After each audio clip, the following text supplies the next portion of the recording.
Bonjour, je m'appelle Clémentine, j'ai 19 ans, puis je suis étudiante au baccalauréat en interprétation de jazz à l'Université Laval de Québec. J'ai commencé par faire une première L et une terminale L au lycée. Et ça, j'ai fait une spécialité art plastique pendant 2 ans.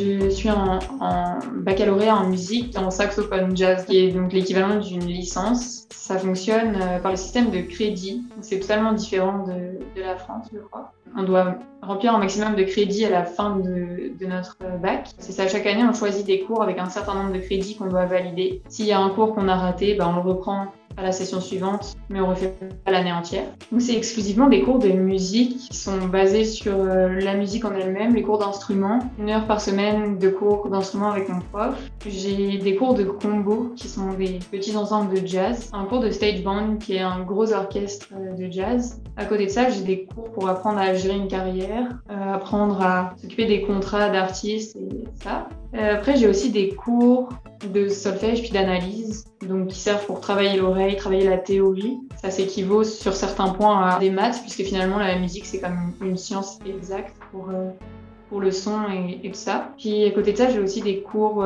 d'audio numérique et d'acoustique pour se former un peu sur autre chose que son propre instrument. Puis sinon, je fais aussi du piano qui est obligatoire dans la formation pour se perfectionner en plus de son instrument.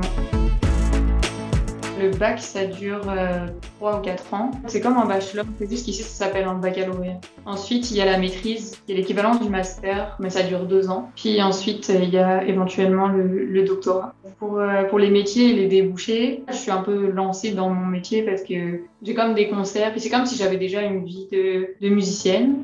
Avec un diplôme comme ça, je peux devenir musicienne, ça c'est sûr. Il me semble qu'avec le diplôme du baccalauréat, je peux enseigner au primaire. Avec le diplôme du master, je peux enseigner au secondaire. Et avec le diplôme du doctorat, je peux enseigner à l'université. Donc je peux devenir enseignante, je peux devenir aussi éventuellement manager si je fais des cours de gestion de carrière qui s'approfondissent plus vers ce domaine-là. On vit déjà de la musique. Là, quand on est à l'université, on a des concerts que l'université nous trouve. Puis on est payé comme des vrais musiciens. À côté, on peut trouver des contrats pour faire des concerts aussi, participer à des projets de l'université ou autres.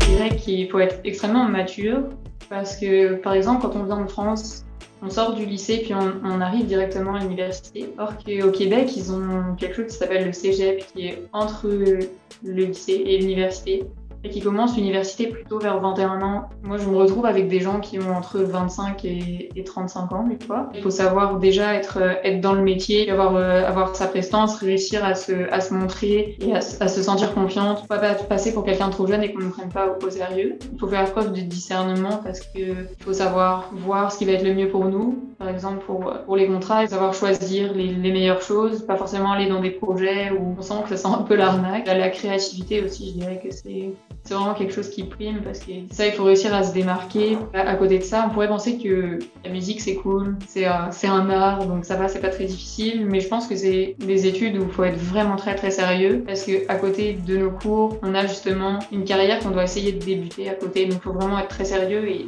ça prend un emploi du temps très chargé, souvent compliqué à gérer. Je m'en suis aperçue cette année, c'est qu'il faut quand même bien connaître la physique du son. Quand on se retrouve avec des cours d'acoustique, de théorie audio numérique, on s'aperçoit qu'on étudie beaucoup les ondes, la formation du son puis tout. Et que c'est quand même un peu plus compliqué si on n'a pas les notions de base. Peut-être aussi la philosophie et la psychologie, parce que ça nous pousse à avoir une approche différente de notre métier, de nos études, et de comment aborder la musique, parce que si on l'aborde avec beaucoup de stress et beaucoup de pression, ça fonctionne moins bien que si on a une approche philosophique qui est complètement différente. La formation fonctionne par session. Donc il va y avoir une session d'automne qui est de fin août à décembre. Il va y avoir une session d'hiver de janvier à fin avril et éventuellement une session d'été pour ceux qui ont envie, qui va être, je pense, du mois de juin à juillet. C'est vraiment une petite session, celle-ci je la fais pas. Puis en fait on a des cours pour chaque session, donc ça change à toutes les sessions. Mais par exemple, on va avoir un cours qui va s'appeler improvisation. Donc on va être en improvisation 1 à la première session. Et à la deuxième session, on va être en improvisation 2. Là, en ce moment, je fais la théorie audio numérique. Puis la session prochaine, je vais probablement prendre un cours de gestion de carrière. Il y a quand même des cours autour qui servent à approfondir. Pour les épreuves, c'est un peu compliqué. Il y en a, dans le fond, toutes les semaines, dans certaines matières, on doit rendre des devoirs qui vont servir dans la note finale. On a des évaluations de mi-session dans chaque matière, une évaluation de fin de session dans chaque matière aussi à la fin de la session. Donc là, ce sera en décembre. Généralement, le tout s'additionne pour former une note en pourcentage et il faut avoir au moins 60% pour valider un cours. Je suis arrivée ici puis je pensais que j'allais trouver plein de gens de mon âge et tout ça. Je me suis aperçue que la plupart de mes amis, pour certains, avaient déjà un passé dans d'autres domaines ou même dans la musique et qui sont revenus aux études. Je suis un peu la petite sœur de l'université. Faut passer une audition. Moi, j'ai trouvé cette formation-là en cherchant sur Internet des formations de musique. Cette université est jumelée avec l'université de Bordeaux. Donc, ça permet de partir pendant une session ou 3 mois, selon le programme, à Québec, à l'université Laval. Moi, en fait, je me suis inscrite directement à l'université sans passer par un échange. J'ai passé des auditions, donc j'ai tourné une vidéo avec mes musiciens. J'ai envoyé ça à l'université, accompagnée d'une lettre de motivation et d'un CV. J'avais des tests à passer pour savoir dans quel niveau de cours ils allaient me mettre. Faut quand même pas avoir peur d'aller faire ses études à l'étranger. Et ça permet vraiment de s'enrichir au niveau culturel, puis de voir un fonctionnement scolaire totalement différent. Pour ma part, c'est un fonctionnement qui me correspond beaucoup mieux que s'ouvrir au monde, puis avoir des expériences comme ça peut être vraiment fun.